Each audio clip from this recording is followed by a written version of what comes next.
bersatunya umat Islam dengan Al-Quran merupakan kekuatan yang luar biasa. Itulah kenapa Goldstein, Perdana Menteri Israel, pegang Quran Pak di parlemen Israel. Apa dia bilang? Selagi mereka masih berpegang teguh pada ini, langsung ditunjukin, ya, maka kita tidak akan pernah mengalahkan mereka. Langsung Qurannya dibanting oleh mereka, dan kemudian mereka katakan, mulai hari ini jauhkan mereka dari ini, jauhkan. Maka apa yang terjadi? Lihat sekarang, Al-Quran dibakar Pak. Di mana? Di Belanda. Disobek, serek. Itu kalau saya ngelihat sobekannya Pak, itu hati kita langsung serek, kayak diremes, serak, dirobek, diinjak, dibakar. Dan polisi-polisi di Belanda membiarkan. Udah terjadi. Respon dunia gimana Pak? Adem-adem aja. Yang marah itu Turki, yang marah itu Malaysia. Organisasi Konferensi Islam nggak ada reaksi. Yang marah itu luar biasa itu Malaysia Pak, Perdana Menteri baru, ya, Masya Allah, Perdana Menteri yang luar biasa ini. Beliau katakan apa? Ambil 1 juta Quran, cetak 1 juta Quran, Malaysia ya Pak, negara kecil, kirim ke Eropa agar mereka tahu apa isi Quran. Pemerintah Republik Indonesia, Muslim terbesar di dunia, reaksinya belum sesuai dengan seharusnya, ya. Padahal apa? Muslim terbesar di dunia. Terjadi di Belanda. Lagi-lagi Pak, Swedia sekarang. Swedia gimana? Dibakar si Rasmus itu, kemudian Pak diinjek lagi, dibakar lagi, bahkan apa? Dibanting lagi. Quran loh Pak. Reaksinya nggak ada. Ada apa dengan umat Islam?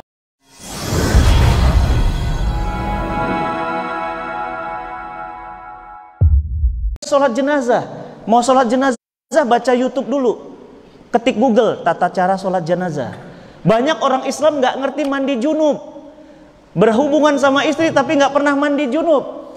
Banyak orang Islam nggak ngerti khilafah, malah khilafah dimusuhi. Bingung kita. Padahal khilafah itu ajaran Islam, malah dimusuhi, diperangi. Bingung kita. Padahal apa? Ya Allah, semua sudah tahu. Seluruh bab-bab kitab ulama fuqaha membahas sistem pemerintahan Islam. Aneh, ada apa dengan umat Islam? Al-Islamu say'un wal muslim say'un akhar. Islam dan muslim terpisah Pak.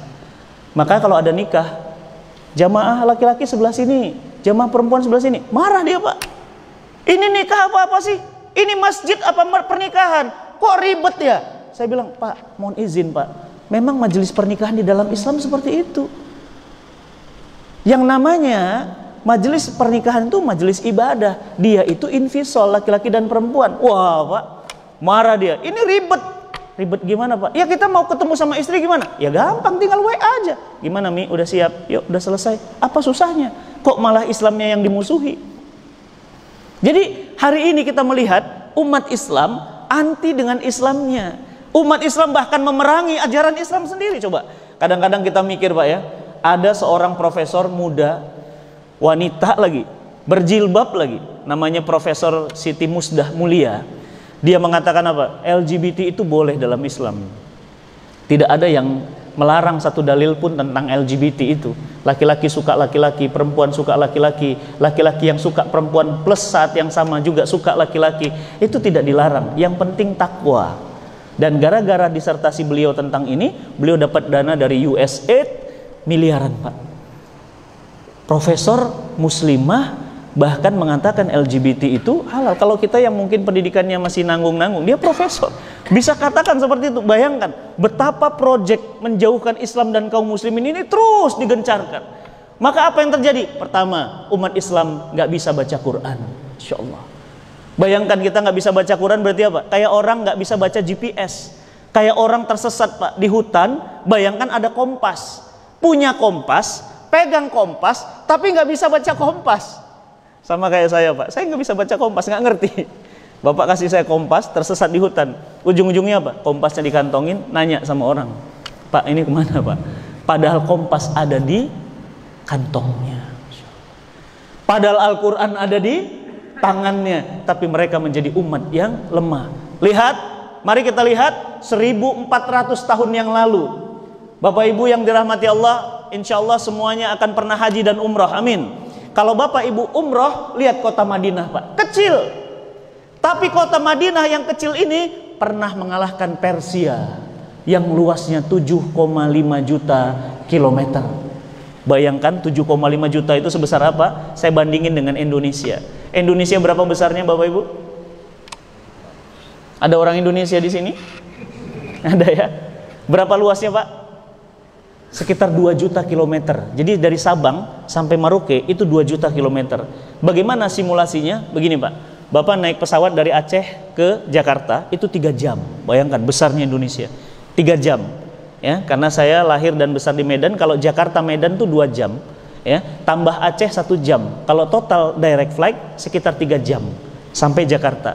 Dari Jakarta Bapak terbang lagi ke Jayapura ya, atau Merauke ujung ya, itu sekitar 5 sampai 6 jam lah ya, kalau dia direct flight. Bayangkan kalau Aceh langsung direct flight ke Papua, bayangkan besarnya Indonesia Pak ya. Kemarin saya Samarinda dari Balikpapan menuju Bontang, ini Samarinda aja kayaknya nggak habis-habis Pak ya, nggak berhenti-berhenti. Ini kayaknya Samarinda nggak putus-putus saking luasnya Pak, Masya Allah. Bayangkan, itu baru Kalimantan Timurnya aja Pak, baru satu kota aja, bayangkan Indonesia. Nah, Indonesia 2 juta kilometer. Persia, negara adidaya di zaman itu, ada 2 negara adidaya, Persia dan Romawi. Persia itu luasnya 7,4 juta kilometer. Berarti berapa kali lipat Indonesia? Sekitar 2 sampai 3 kali lipat Indonesia, lebih kurang lah ya. Bayangkan Pak, berarti apa? Jakarta, Aceh, Papua, Papua Aceh, Papua Aceh lagi. Bayangkan besarnya wilayah. Dan ternyata apa? Persia takluk di tangan negeri kecil bernama Madinah Al-Munawwarah. Ini kalau umroh jarang pembimbing umroh cerita ini Pak. Padahal apa? Madinah itu adalah negara adidaya, jarang cerita. Ceritanya lagi-lagi ke makam Nabi, ceritanya lagi-lagi ke tempat kurma. Gak pernah cerita negara Madinah ini negara adidaya. Apa buktinya? Nabi pernah kirim surat Pak. Suratnya sampai sekarang masih ada, asli, bekas robekan-robekan Kaisar Kisra. Di mana Ustadz kalau mau lihat? Bapak nanti pergi, ada rezeki pergi ke Istanbul, nanti di Istana Topkapi ya, itu nanti ada bukti, salah satunya adalah surat-surat Nabi yang dikirimkan kepada kaisar-kaisar di zaman itu. Bayangkan, Nabi minta sahabat tulis, aslim taslam ya Kisra, masuk Islam engkau. Bayangin Pak, negeri kecil berani kirim surat kepada negara adidaya. Apa isinya? Masuk Islam engkau wahai Kaisar Kisra Persia, kalau tidak engkau akan menanggung dosa rakyatmu.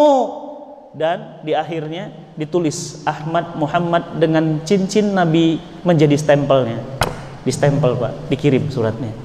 Begitu sampai ke Kaisar Kisra, bayangin Pak, negara ini negara besar, negara adidaya, bahkan di zaman itu sudah bisa bangun gedung-gedung yang tinggi.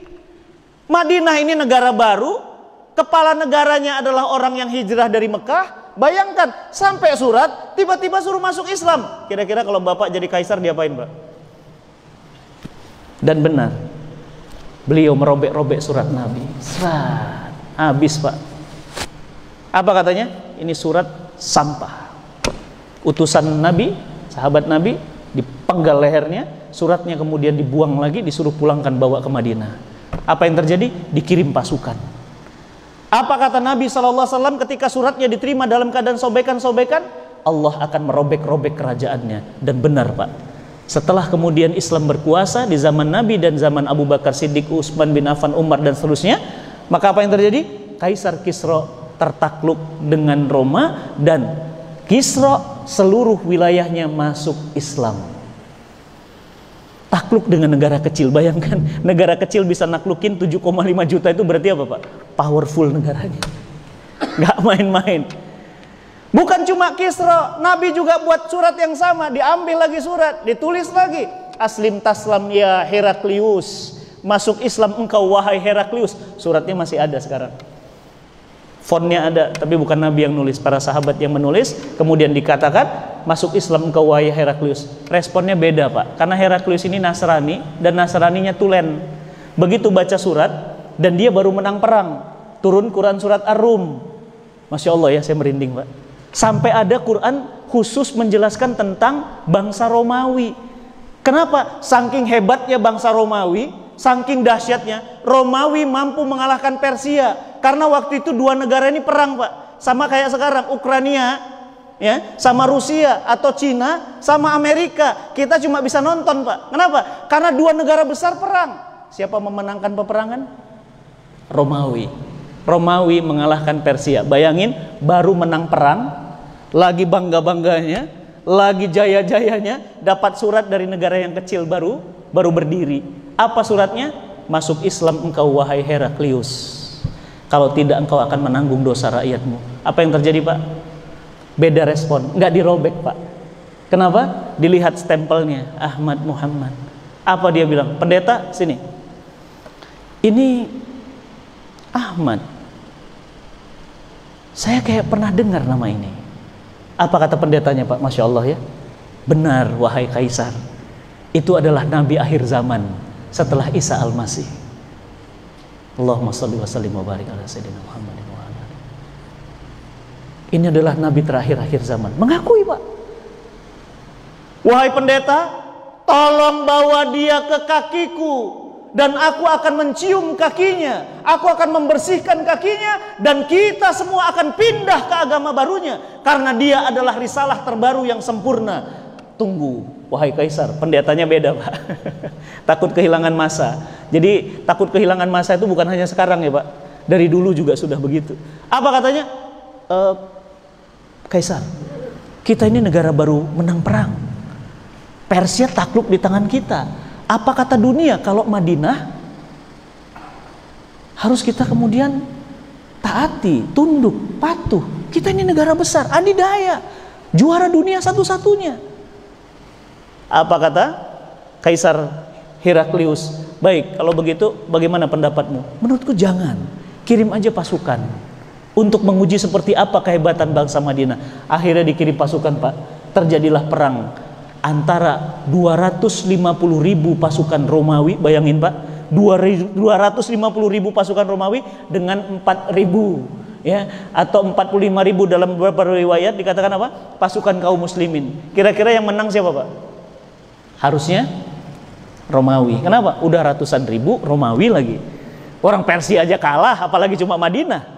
Logikanya kan begitu. Tapi ternyata apa?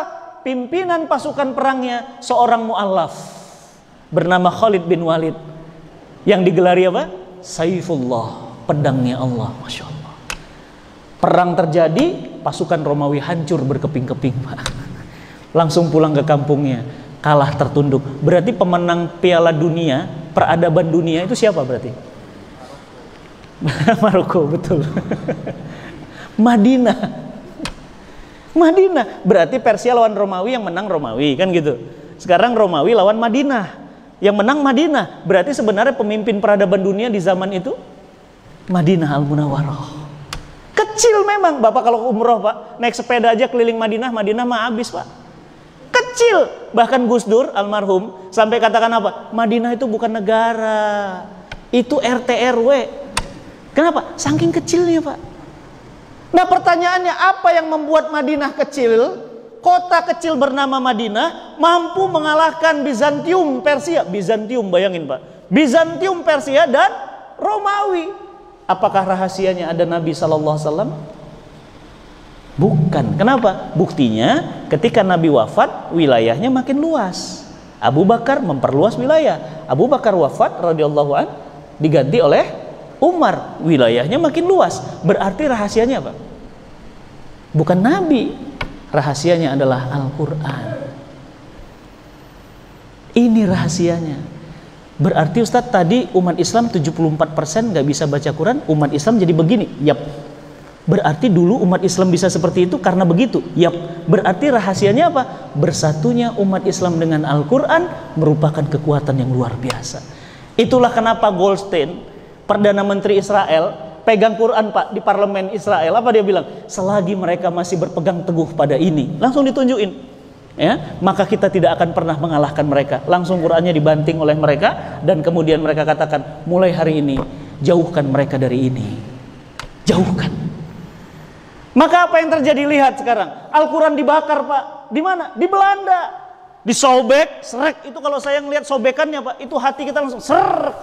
Kayak diremes, serak, dirobek, diinjak, dibakar. Dan polisi-polisi di Belanda membiarkan. Udah terjadi. Respon dunia gimana, Pak? Adem-adem aja. Yang marah itu Turki, yang marah itu Malaysia. Organisasi Konferensi Islam nggak ada reaksi. Yang marah itu luar biasa itu Malaysia Pak, Perdana Menteri baru, ya, Masya Allah, Perdana Menteri yang luar biasa ini, beliau katakan apa? Ambil 1 juta Quran, cetak 1 juta Quran, Malaysia ya Pak, negara kecil, kirim ke Eropa agar mereka tahu apa isi Quran. Pemerintah Republik Indonesia, Muslim terbesar di dunia, reaksinya belum sesuai dengan seharusnya. Ya. Padahal apa? Muslim terbesar di dunia. Terjadi di Belanda. Lagi-lagi Pak, Swedia sekarang. Swedia gimana? Dibakar si Rasmus itu, kemudian Pak diinjak lagi, dibakar lagi, bahkan apa? Dibanting lagi. Quran loh Pak. Reaksinya nggak ada. Ada apa dengan umat Islam? Umat Islam sekarang jauh, betul-betul jauh dari Quran. Bukan hanya tidak bisa baca Quran, tetapi mereka bahkan memusuhi isi dari Al-Quran. Quran bilang apa? Wa halallahu bai'a wa harama riba. Allah halalkan jual beli, Allah haramkan riba. Jangan makan riba. Umat Islam hari ini berbondong-bondong makan riba. Ustadz maaf, tahu dari mana umat Islam berbondong makan riba? Transaksi pinjol Pak. Menteri Keuangan Republik Indonesia memberitakan total transaksi pinjol sudah mencapai 3.000 triliun Pak. Ya, maaf 300 triliun. Total transaksi pinjol itu sudah di aplikasi ada Pak. Makanya sekarang orang pinjam meminjam dulu mudah sekali. Tinggal ketik isi aplikasi, fotokopi KTP, langsung ditransfer pinjaman. Bunganya dahsyat. Dan itu riba. Allah haramkan riba, kita malah download aplikasinya. Jauh. Jadi dampak jauhnya umat Islam dari Quran ini luar biasa. Luar biasa. Sampai umat Islam sendiri tidak ngerti agamanya. Mana riba, mana enggak aja berapa banyak umat Islam nggak ngerti. Ustadz, GoPay itu riba enggak ya? Imani itu riba enggak ya? Bursa saham itu riba enggak ya? Itu aja umat Islam nggak tahu. Kenapa? Karena umat Islam jauh dari Quran. Oleh karena itu jamaah yang dirahmati Allah, maka tugas kita hari ini bukan hanya memakmurkan masjid kita ini dengan sholat. Masya Allah, tadi saya datang ke masjid ini, nyaman sekali Ustadz. Saya bilang sama imam kita, masjidnya indah, nyaman. Ya Ustadz, alhamdulillah ini masjid setiap subuh ada kajian. Masya Allah, makin senang lagi saya. Allahu Akbar. Tapi apa? Dekatkan umat ini bukan hanya dengan sholat, tetapi dekatkan umat ini dengan Al-Quran. Bagaimana upaya kita mendekatkan diri dengan Quran? Alhamdulillah jamaah semuanya, saya dan Ustadz Abdul Somad kemarin itu ke pedalaman, kami punya program namanya Indonesia Bisa Baca Quran. Jadi kami keliling Indonesia dari tahun 2011 sampai sekarang, alhamdulillah sudah membebaskan 100.000 orang buta aksara Quran di Indonesia. Yang nggak bisa baca sama sekali Pak, di Balikpapan, nanti tolong dikumpulin, satu kelas 25 orang. Nanti kami kasih pelatihan gratis dari jam 9 training sampai jam 4 sore. Jam 4 sore yang nggak bisa baca dikasih Quran sudah lancar Pak. Tapi bisa baca aja ya, belum tahsin tajwidnya belum, hanya sekedar bisa baca. Tapi tadi datang ke kelas nol, nggak bisa baca, nggak tahu huruf. Alhamdulillah kami punya metodenya. Jadi kami sekarang membuka kesempatan bagi jamaah semuanya, silahkan daftarin nanti. Ya, di sini boleh di masjid, kumpulin aja Pak. Kita baru pulang juga dari Kalimantan Selatan. Tim saya ada di Kaltim, tim saya ada di Kalsel. Ngapain? Masuk penjara-penjara Pak. Anak saya kemarin saya suruh ke lapas yang paling mengerikan, Nusa Kambangan. Ada yang menunggu eksekusi mati. Sambil menunggu eksekusi mati, kami kasih pelajaran agar bisa baca Quran. Nangis mereka Pak. Apa dia bilang? Alhamdulillah Ustadz, terima kasih. Di akhir hidup saya bisa baca Quran sebelum saya menghadap Allah Subhanahu wa Ta'ala. Karena Nusa Kambangan kita tahu adalah penjara yang sangat-sangat mengerikan dari dulu. Kalau dengar Nusa Kambangan isinya adalah para mafia, para pembunuh, jeger, ya. Wah pokoknya orang nomor 1 penjahat itu ada di Nusa Kambangan. Alhamdulillah kami pun sudah masuk ke Nusa Kambangan. Apa yang pertama harus kita lakukan? Bacalah Quran. Apa kata Nabi kita sallallahu alaihi wasallam? Iqra'ul Quran, bacalah Quran. Nih Pak, habis subuh nanti. Bentar aja Pak, nggak usah lama-lama. 15 menit, sebentar aja Pak. Ya makanya orang-orang tua kita dulu ya, Masya Allah. Habis sholat tuh Pak, sampai suruk. Nunggukan suruk Pak, Quran dulu. Baca Quran. Apa kata Nabi? Iqra'ul Quran. Fa innahu ya'ti yaumal qiyamah syafi'an li ashabi. Bacalah Quran, karena Quran akan datang menjadi penolong bagimu di hari kiamat. Jadi nanti kiamat terjadi, yang nolong bukan jenderal, yang nolong bukan backing, Yang nolong bukan presiden, yang nolong bukan direktur utama, yang nolong adalah Al-Quran. Bagaimana orang yang tidak bisa baca Quran mau ditolong, mereka tidak bisa baca. Maka apa? Ayo kita tolong, Pak. Yang pertama, baca Quran. Yang kedua, apa yang harus kita lakukan? Pelajari Quran, ajarkan Quran. 2, 3. Pelajari, ajarkan. Masya Allah, tadi bacaan imam kita luar biasa, spesial. Ya, hanya orang yang faham saja. Ya. Tanda baca dan khas baca beliau yang, ya, hanya orang yang mengerti saja. Yang nggak mengerti mungkin bingung. Ya, hanya orang yang mengerti. Berarti apa? Ya keilmuan. Ya, dan tadi beliau nanya ke saya, Ustadz, gimana pesantren? Alhamdulillah, Ustadz, kita sudah punya pesantren. Mohon izin, Pak, sekaligus saya ketemu dengan Bapak Ibu di sini. Saya mencari anak-anak terbaik Indonesia. Usia 18 sampai 21 tahun. Kalau anak Bapak lulus SMA, anak Ibu lulus SMA, hafal Quran, nggak usah gede-gede, minimal 1 juz. Ikut tes seleksi, kami kasih beasiswa 3 tahun gratis. 100% beasiswa, makan, minum, laundry, semua ditanggung, totally free. Di mana Ustadz pesantrennya? Di Bintaro, Pak. Ya, jadi dari sini terbang langsung ke bandara. Bandara itu sudah Tangerang Selatan. Dari situ cuma 30 menit sampai ke pesantren kita. 3 tahun ditanggung 0 biaya, nggak pernah ngeluarin biaya, Pak. Dan kalau lulus gimana, Ustadz? Begitu lulus kami kirimkan ke Madinah Al-Munawwarah untuk belajar. Kami kirimkan ke Mekah. Ada yang kami kirimkan ke Istanbul. Kami kirimkan ke beberapa daerah negara-negara terbaik untuk belajar. Masya Allah, silahkan Bapak Ibu.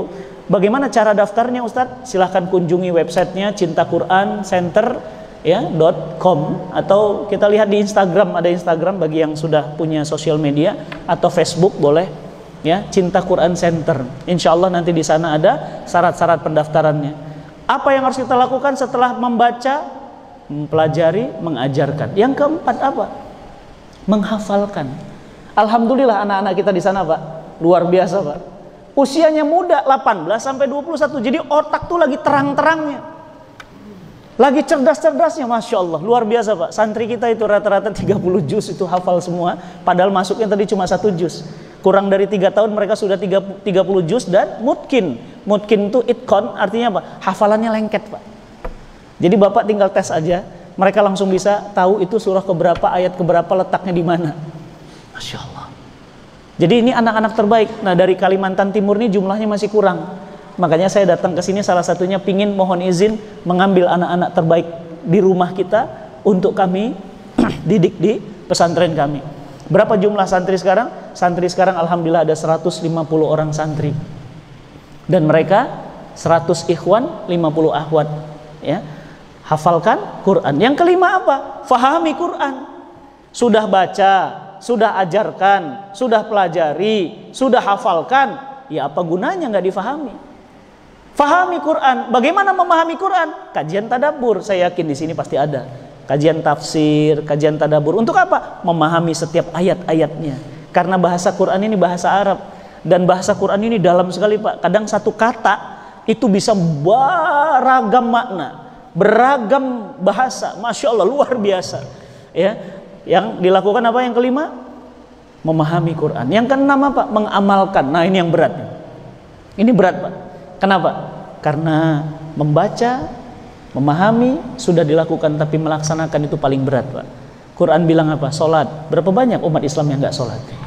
Quran bilang apa? Jangan makan riba. Berapa banyak umat Islam yang makan riba? Quran bilang apa? Tutup aurat. Berapa banyak wanita muslimah yang bebas membuka aurat? Quran bilang apa? Jangan durhaka sama orang tua. Berapa banyak sekarang anak-anak berani mencincang, memutilasi orang tuanya sendiri. Bahkan berapa banyak orang tua membunuh anaknya sendiri. Amalkan Quran. Yang keenam. Yang ketujuh, ini yang paling berat lagi, lebih berat daripada mengamalkan. Yang ketujuh adalah memperjuangkan Al-Quran. Dan hari ini memperjuangkan Al-Quran dicap sebagai radikalisme, dicap sebagai anti keberagaman. Sedih kita, Pak. Orang yang melaksanakan Quran itu dikatakan bertentangan dengan beraneka ragam keyakinan. Ini bingung kita. Makanya bagaimana kemudian kita hari ini ingin melakukan 7 hal itu. Berawal dari membaca, mengajarkan, mempelajari, menghafalkan, mengamalkan, memahami, dan mengamalkan dan memperjuangkannya. Maka subuh hari ini Bapak Ibu yang dirahmati Allah, dalam rangka untuk syiar Quran, kami pingin punya ngasih oleh-oleh buat Bapak Ibu di sini. Oleh-oleh kami mudah-mudahan ini bermakna di rumah. Ini namanya Amazing Box, Pak. Jadi nanti di rumah Bapak Ibu silahkan ambil nanti di luar, tinggalkan nomor dan nama dan nomor handphone. Nanti ini akan digunakan Bapak setiap hari sedekah. Terus bersedekah sampai box ini penuh. Namanya Amazing Box. Kalau sudah penuh, ini ada nomor WA-nya, Pak. Di WA saja nanti dikirimkan ke kami. Kami kemudian akan menggunakan isi sedekah Bapak Ibu untuk menghantarkan hidayah Quran ke seluruh penjuru Indonesia. Jadi kenapa bisa masuk pedalaman, kenapa santrinya bisa gratis? Ini dari sini, Pak. Masya Allah. Silahkan nanti ambil keluar. Dan jamaah yang dirahmati Allah, bagi Bapak Ibu di sini yang Masya Allah ya, aduh Ustadz maaf ini kalau box-box begini retail Ustadz, angkanya kecil. Saya pingin komitmen setiap bulan menyisihkan harta saya untuk perjuangan Quran. Silahkan nanti di luar ada form komitmen ya. Ini Pak, form komitmen ya. Kertas seperti ini di luar. Nanti silahkan diisi nama, nomor handphone, dan berapa disisihkan untuk perjuangan Quran di Indonesia. Jangan sampai ada lagi umat Islam yang gak bisa baca Quran. Jangan sampai ada lagi umat Islam yang anti dengan Quran. Maka apa? Isi berapa komitmennya setiap bulan. Silahkan berkorban, berjuang dengan harta untuk tegaknya agama Allah. Ini yang ingin kami sampaikan kepada jamaah semuanya, bahwa Islam hari ini harus didekatkan dengan umatnya. Bagaimana cara mendekatkan Islam dengan umatnya? Diawali dengan Quran dulu. Kenapa Quran? Karena Quran adalah petunjuk jalan. Bagaimana orang punya petunjuk jalan, mereka nggak bisa baca. Berarti awalnya apa? Baca dulu. Kalau sudah bisa baca, fahami, amalkan, dan seterusnya. Sehingga umat Islam ini akan kembali menjadi umat yang memimpin peradaban dunia di akhir zaman. Jamaah, di akhir pertemuan saya ingin menanya. Biasanya kalau main game atau permainan bola atau permainan apapun, makin di ujung, makin berat atau makin ringan perjuangannya, Pak? Makin berat. Makanya kalau kita main game kan sesi terakhir makin berat, Pak. Atau kita main bola, final itu paling berat. Kenapa? Karena itu yang menentukan. Maka Allah gak main-main di akhir zaman menurunkan nabi akhir zaman, agama akhir zaman, karena memang ujian akhir zaman ini luar biasa berat. Maka fitnah akhir zaman di mana-mana semakin berat. Apa yang harus kita lakukan? Apa kata Nabi? Pegang teguh agama kalian. Gigit dengan gigi geraham. Tidak boleh lepas. Kenapa? Perjuangan akhir zaman ini semakin berat. Oleh karena itu jamaah yang dirahmati Allah, pulang dari sini, yuk bismillah, kita sama-sama berjuang untuk Al-Quran, dan berjuang dengan tenaga, dengan harta, dan semua yang kita punya. Semoga Allah Subhanahu wa Ta'ala menolong kita. Semoga Allah Subhanahu wa Ta'ala mengampuni kita. Mari sama-sama kita tutup dengan doa istighfar dan doa kafaratul majlis. Astaghfirullahalazim, astaghfirullahalazim, astaghfirullahalazim. Subhanakallahumma wa bihamdika asyhadu an la ilaha illa anta astaghfiruka wa atubu ilaik. Walafu minkum. Assalamualaikum warahmatullahi wabarakatuh.